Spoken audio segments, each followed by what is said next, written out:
Bien.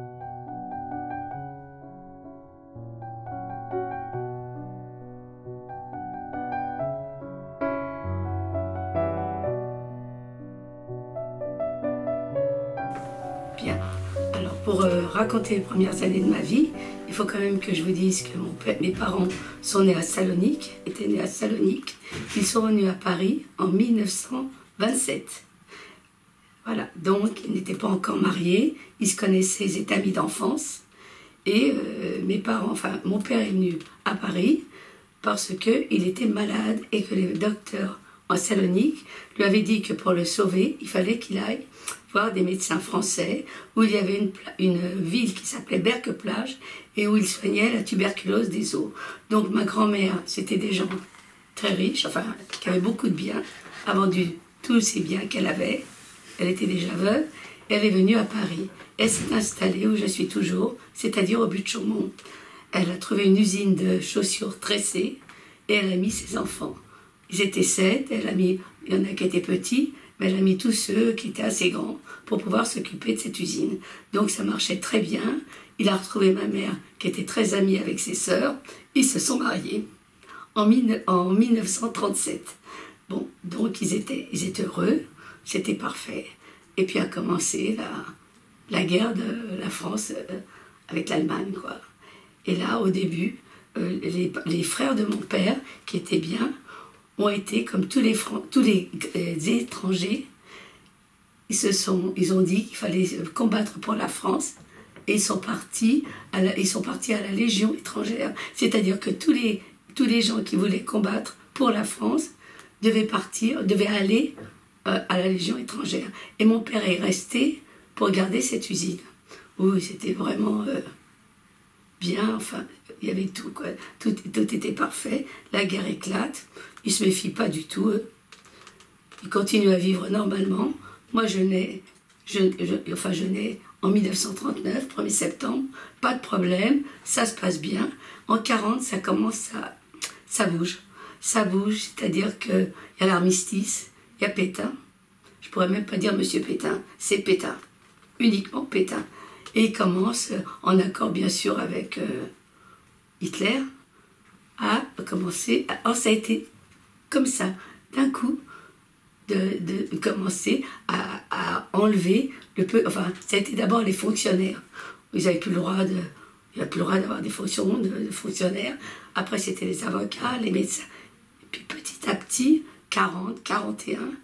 Et c'est là que mon père se rend compte qu'au début, alors ils ont demandé aux Juifs de se faire recenser. C'est très important parce que tous les gens me demandent, mais comment, toutes les personnes juives, mais comment que vos parents sont allés se faire recenser? Mais c'est pas possible. Mais oui, c'était possible, parce qu'ils étaient venus, ils aimaient la France, et c'était le pays des droits de l'homme. Et eux, ils pensaient absolument pas. Au contraire, mon père, il a couru. Il a mis ma grand-mère, lui, bien sûr, ma mère et moi. Seulement, petit à petit, ça prenait des tournures, mais ça a été vite. Et quand il s'en est rendu compte, c'était trop tard. C'était trop tard, il n'y avait plus rien à faire. Donc, il y avait ma tante qui était la sœur de mon père. Elle a commencé à faire de la résistance. Elle avait peur de rien. Elle avait son étoile de David. Elle passait et elle travaillait beaucoup avec Lozé. Et donc, ils ont commencé, ça a été vraiment le mouvement juif où il fallait sauver les enfants d'abord. Donc, Lozé, qui existe toujours, a commencé à chercher. Ils ont trouvé des couvents. Il y avait des sœurs, des curés, des prêtres et des personnes de bonne volonté qui voulaient cacher les juifs. Par contre, les gens qui le savaient, ils savaient qu'ils risquaient leur peau. S'ils étaient pris, ils risquaient leur peau.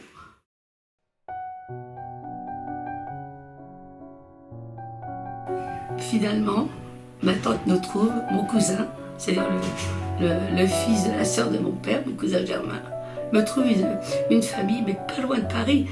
Quoi est-ce que c'est? Bonvillers, personne ne connaît. Beauvais, tout le monde connaît. Et donc, c'était chez un monsieur qui était maire du village. Mais quand je dis le village, c'est vraiment un tout petit village, quoi. Et donc, l'église était à Covigny. Donc, lui, il savait qu'on était juifs. Aucun problème, il le savait. Donc, on va là-bas, mon cousin et moi. Donc, c'était en 41. on arrive en 41 et je me souviens pas si ma mère m'avait... Je me souviens pas de mes parents à ce moment-là. Je me souviens de mes parents en 45. Donc moi, nous, on passe de 41 à 45, mon cousin Marcel et moi, mais une vie, je ne veux pas dire de bonheur, parce que je vais me faire accrocher par les gens. Mais disons, c'est idiot qu'on ne nous laisse pas le dire. Parce que si ce n'étaient pas des gens comme nous, qui après ont témoigné pour les justes, il n'y aurait pas eu de justes. Quoi, soyons logiques. Donc, nous, on est heureux. On a la vie de château. Je le dis, je le répète. On est beaucoup aimés. Ce sont des gens du Nord. Et je me souviens toujours, vous ne connaissez pas, vous êtes trop jeunes. Ils nous chantent toujours le petit quinquin. Il nous met sur les... Il nous adore, il nous aime. Et puis à un moment donné, il est dénoncé, il faisait un peu de résistance, enfin même beaucoup de résistance. Et là, il se rend compte qu'il faut absolument qu'il nous baptise, qu'il nous fasse baptiser. D'ailleurs, j'ai amené mon certificat de baptême. Et sinon, donc, qu'est-ce qu'il fait? Il nous fait baptiser. Et alors, ce qui est drôle, c'est que mon certificat de baptême, je ne sais pas comment les Allemands ont fait pour ne pas le voir, il y a le nom de mon père, Samuel Nahama. Mais ma mère, ils ne l'ont pas mis, elle s'appelle Cohen. Là, ils se disent, là, c'est trop, Nahama peut passer, mais pas Cohen. Et donc, finalement, il le fait, mais il trouve que lui, c'est pas assez. Il se rend compte qu'il est en danger, donc il commence à nous faire réciter, à prendre des prières catholiques. Ça, c'est, je crois, le plus important, parce que de 41 à 45, ces prières, je les ai faites 3 fois par jour. Je les connais très bien, et encore maintenant. C'est horrible, parce que c'est dur de dire, parce que je suis juive, et en plus, je suis en Dieu, en plus, je suis très, très juive, quoi. Et de savoir que ça me fait mal, mais que faire? C'est pas de ma faute, quoi. Donc, je récite très bien les prières, et finalement, j'ai cette chance. C'est que, presque arrivé à la fin de la guerre, les Allemands viennent sur Bonvillers. Ils viennent sur Bonvillers, il est dénoncé. Et on leur dit qu'il y a des petits juifs. Entre-temps, il ne faut pas oublier, juste à peu près, peut-être à 6 mois de la guerre, avant la fin de la guerre, on nous amène un petit juif qui s'appelle Michel. J'ai 78 ans, bientôt 79. Je le cherche toujours. Je n'ai jamais su, je n'ai jamais pu le trouver parce que je ne connais pas son nom de famille. Tout ce que je sais, c'est que c'est un petit rouquin.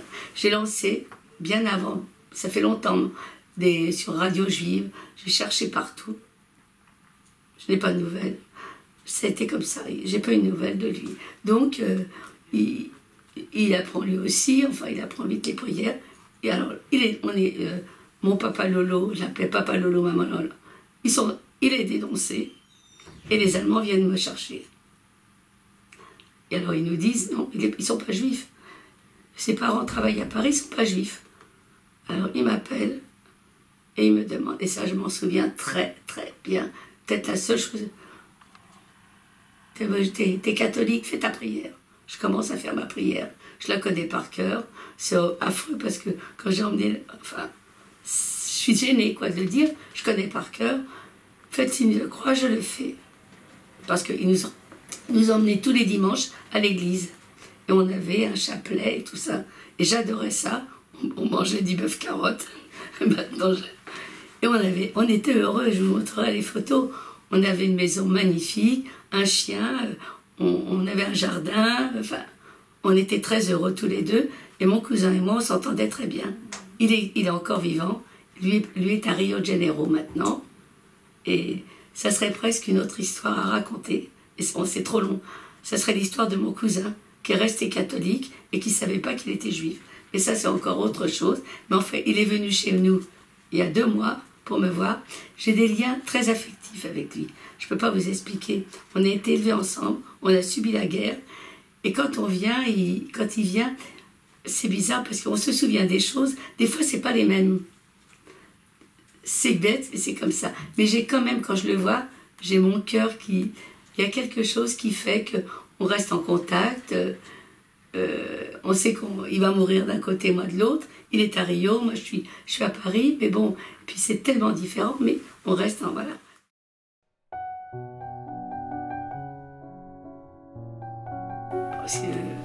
Donc, 45 arrive, quoi. Et mes parents viennent me chercher. Il y a mon père, ma mère, la sœur de mon père et le papa, les 4. Ils viennent, et nous, Marcel et moi, on nous dit qu'on va partir, qu'on va retrouver nos parents. Sur le coup, on n'a pas réalisé. 45, on avait 6 ans quand même. Mais ce que j'oublierai jamais, et tout le temps, chaque fois que j'irai sur la tombe de ma mère, je lui dirai pardon, maman. Excusez-moi. Parce que finalement, je veux pas la voir. Bon, on arrive, le car vient de... nous, on était à Beauvais, c'était Bonvillers. On prenait un car qui passait. Donc, je prends le car qui nous emmène à Jaurès. Voilà. Et quand je descends du car, papa Lolo et maman Lolo me disent, voilà tes parents. Moi, je veux pas. Je dis non, j'en veux pas. Mes parents, c'est toi, papa Lolo. Et finalement, il m'arrache, enfin, et ma mère, la peau. Elle parlait français, mais elle avait l'accent, elle parlait quand même bien le français. Et elle était tellement malheureuse, elle n'avait jamais pu venir me voir, sinon elle m'aurait trahi, non, en tant que juive.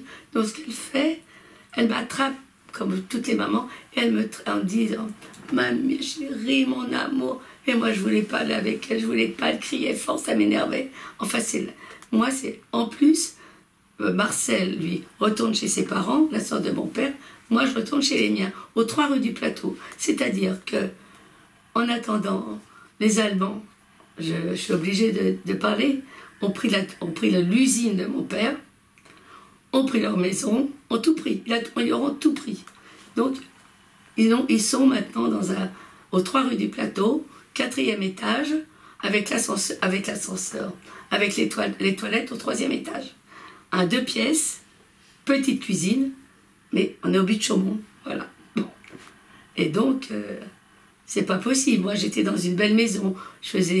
On était contents, on faisait la Pâques, on cherchait les œufs de Pâques, la Noël, on adore. J'ai retrouvé une photo où il y a un grand arbre de Noël. Bon, on était heureux. Je me retrouve là-dedans. C'est pas possible. Alors, ma mère, elle a beau m'embrasser. Alors, il commence à manger, et moi, j'attends.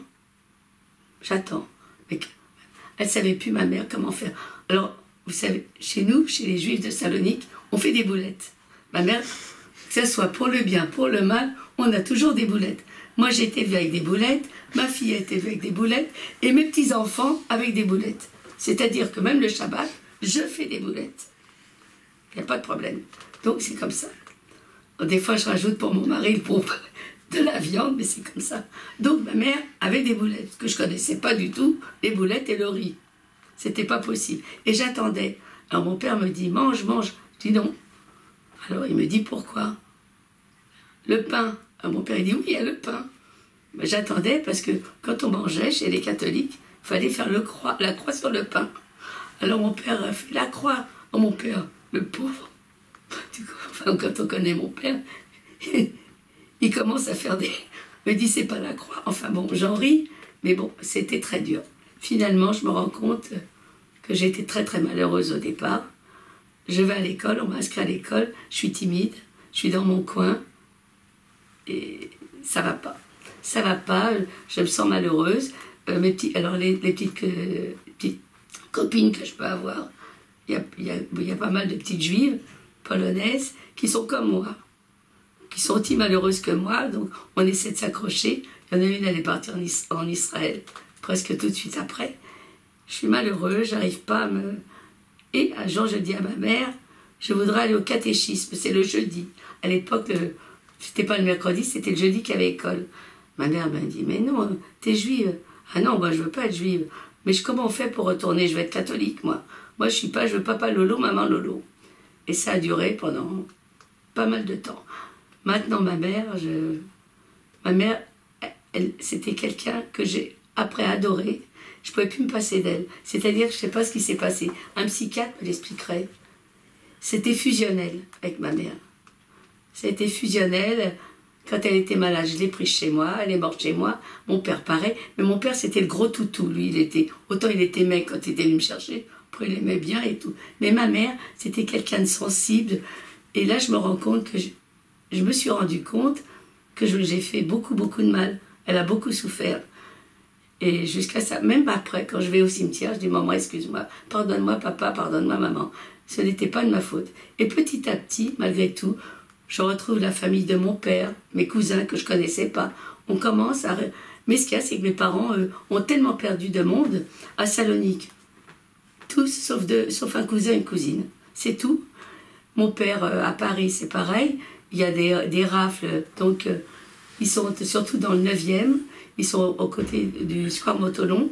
Il a sa famille, qui eux sont bien aussi. Ils sont tous ramassés, tous pris. C'est la gardienne qui le dit à ma mère quand elle rentre. Donc, il n'y a plus personne. Et là, mon père, il a perdu ses frères.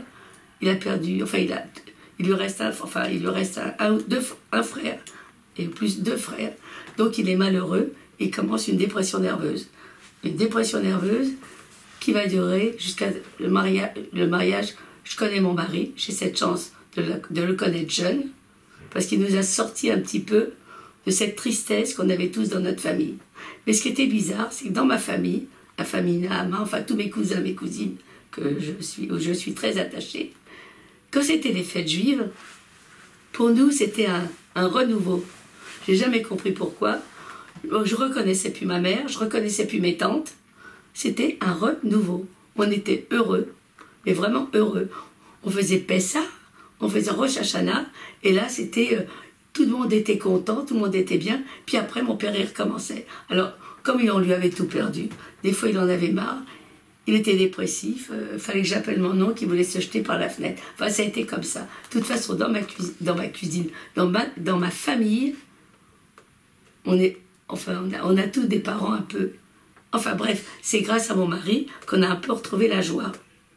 La joie, parce que c'était une famille nombreuse.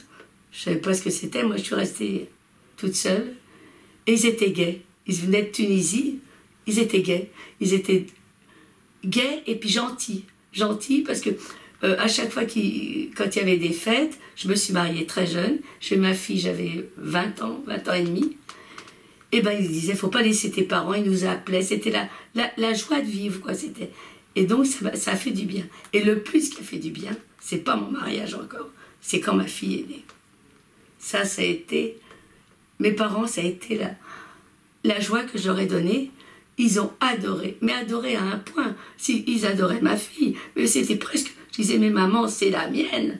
Papa, non. Si, admettons, on avait le malheur de lui dire un mot, c'était pas possible.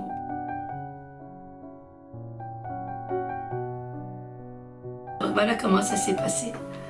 Quand on a été en Israël, on était mariés, on était en Israël, on voulait y aller, on a toujours été très très on aime Israël, enfin bon, on va en Israël et je visite Yad Vashem, mais déjà Yad Vashem, et surtout Yad Vashem où ils plantent des arbres des justes.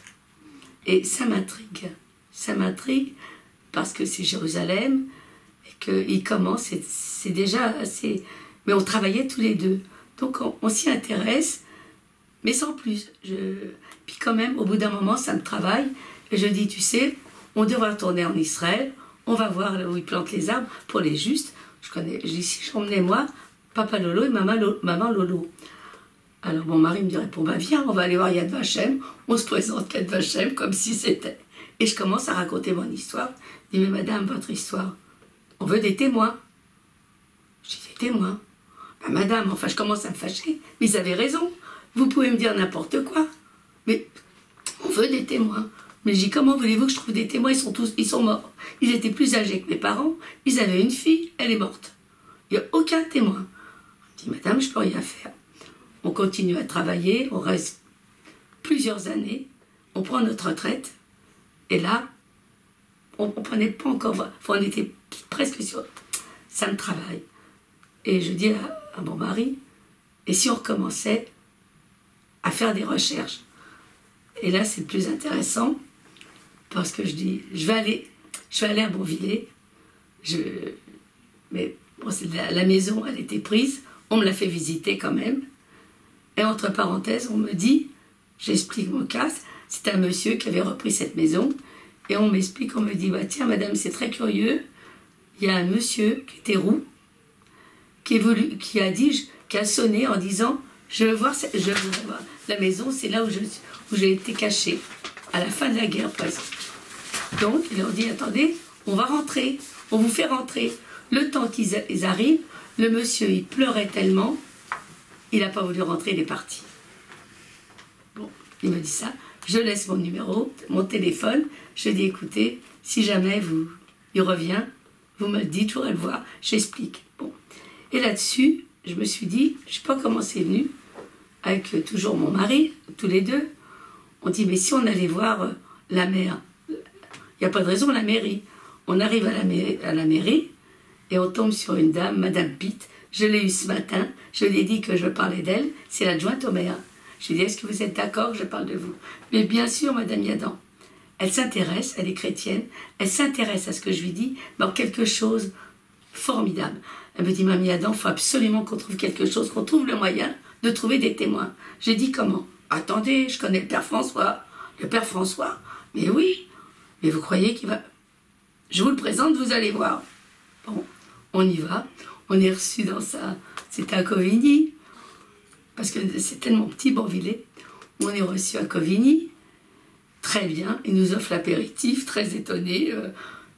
Moi, j'avais gardé les prêtres avec les soutanes. Je le vois avec un jean, ça faisait drôle. Et il s'intéresse, il devient dingue. Fou, excusez-moi. Dingue, on peut dire dingue. Oh, Madame Yadan, ça m'intéresse. Oh là là, oh là là. Je dis, bon, mais d'accord, Père François, mais comment vous allez faire? Il n'y a pas de témoin. Vous inquiétez pas. Parce que j'ouvre l'église que le dimanche. Les gens sont plus pratiquants. Le dimanche, je vais lancer des appels. Bon, alors je commence à attendre. Ça fait les jours passent. Et puis je l'appelle de temps en temps. Puis un jour, allô, Madame Yadan, c'est le Père François, j'ai trouvé des témoins. On prend la voiture, il y a 60 km, c'est pas loin, et on arrive, et qu'est-ce qu'on voit? Le Père François, il venait. Je dis, vous m'emmenez la rue de Sainte-Geneviève, c'est où j'ai été caché. Alors j'ai dit, moi j'étais au 10, et là c'est juste là. Elle me dit, vous allez voir, vous reconnaissez? Je dis, oui, c'était une ferme, je ne reconnais pas. Et on allait chercher du lait, et on se faisait mordre les mollets par les canards, les oies. Oui, avec mon cousin, on avait peur.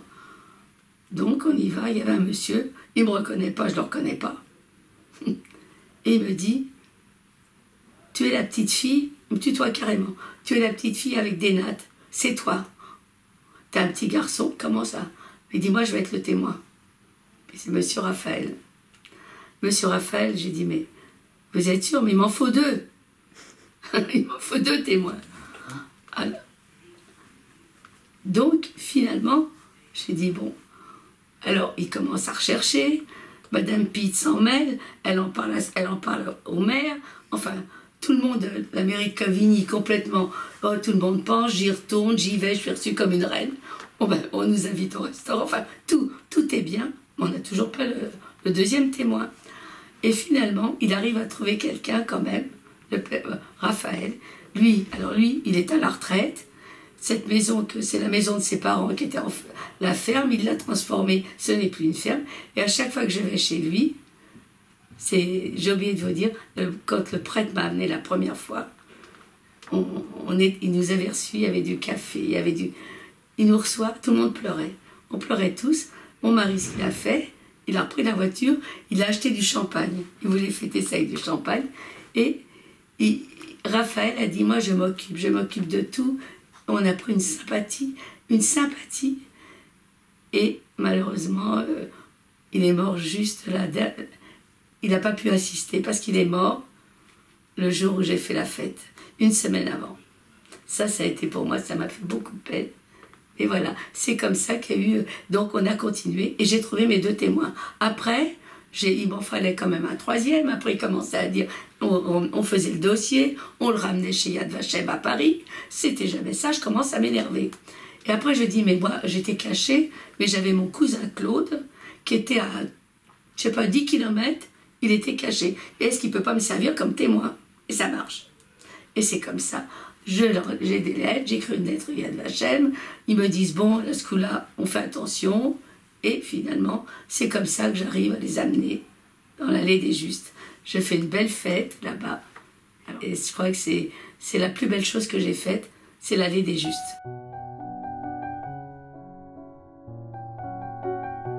J'ai un voisin qui est très très religieux, mais qui me dit « Pourquoi tu viendrais pas au Casib ?» Mais moi, j'ai entendu Casib comme quoi c'est des gens qui ont besoin, ils aident des gens, ils font beaucoup de choses. Mais il me dit « Non, on a des psychologues. » Ah bon? Des psychologues, on nous donne des psychologues pour des enfants cachés. Mais c'est eux qui m'ont appris après et qui nous ont dit, par exemple, moi avant, s'il n'y avait pas eu mon psychologue qui s'appelle Igal, j'aurais certainement jamais dit que je voulais pas, j'avais honte de dire que je voulais plus voir mes parents. J'avais honte de dire que pour moi c'était une étrangère. J'avais honte de dire tout ça, il m'a dit mais non, dis-le, que j'ai été heureuse.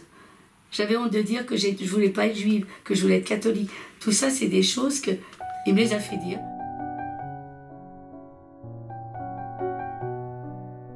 Je suis allée dans les écoles et j'ai commencé il y a plusieurs années par Yavne.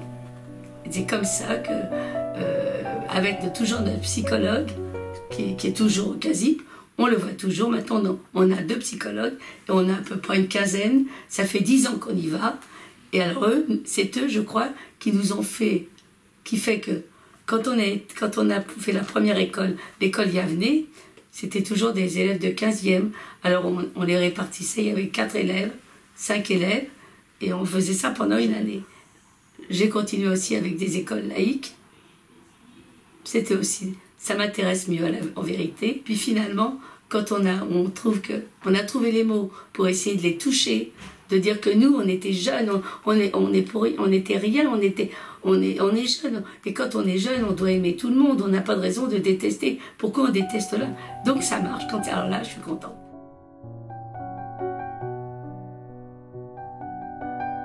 Je pense que j'ai pas une belle vie. Au début, j'ai une belle vie. Après, pendant quelques années, j'ai une mauvaise vie. Puis maintenant, je trouve que je suis comblée parce que je suis grand-mère et je vais être arrière-grand-mère. Et ça, c'est quelque chose. On est très heureux, mon mari et moi. Voilà.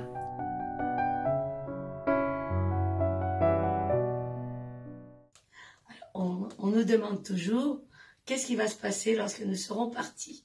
Dans chaque famille, dans chaque personne comme moi qui vont dans les écoles. Alors moi, je réponds, moi personnellement, je suis tranquille parce que je sais que c'est ma petite fille Johanna qui prendra la suite et qui vraiment fera tout ce qu'elle peut avec son cœur pour pouvoir ne pas oublier, pour pouvoir faire de ne pas oublier la Shoah.